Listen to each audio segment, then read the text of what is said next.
Have you ever handed something off and then a couple of weeks later wondered, did that ever get done? Or worse, you hand something to an employee and then you find out that nobody on your team is using the system you created because that system doesn't work anymore. Well, that's what happens when you build systems that don't have feedback loops. You see, too many business owners treat systems like smoke detector batteries.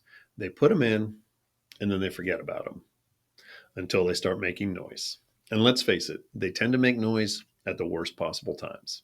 See, you can't build a process, roll it out, never check back in, and then act shocked when things go sideways. If you're not getting regular input from your team or checking to make sure that your system still makes sense, then you're not systematizing.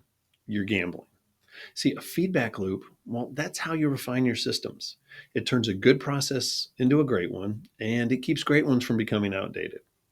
So, today we're going to talk about 3 easy steps that are going to help you build a simple, powerful feedback loop that's going to keep your systems up to date. So, tip number one, schedule quick, regular check ins. They don't need to be a big deal. A quick 10-minute what's working and what's not working meeting with your team once a week can surface blind spots, save you money, and I promise it's going to improve results.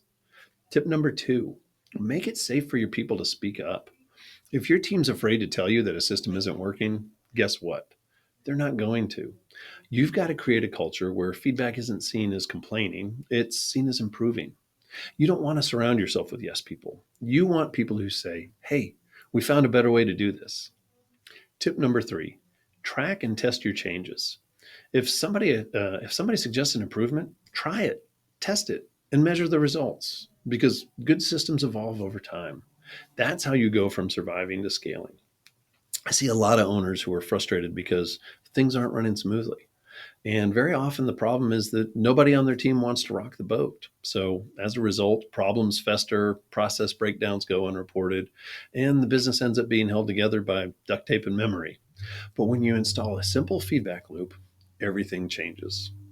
Now you don't have to be the only one spotting the problems. Your whole team becomes focused on system optimization. So here's your challenge for the week. Ask your team this one simple question. What part of our system drives you crazy or just doesn't work like it should? Then listen, adjust, and improve. And if you want more ways to tighten up your business and make it run smoother every day, grab our free guide, 25 tips for implementing great systems in your business. It's packed with practical tools that you can use to help build smart, adaptable systems that are actually going to get better over time.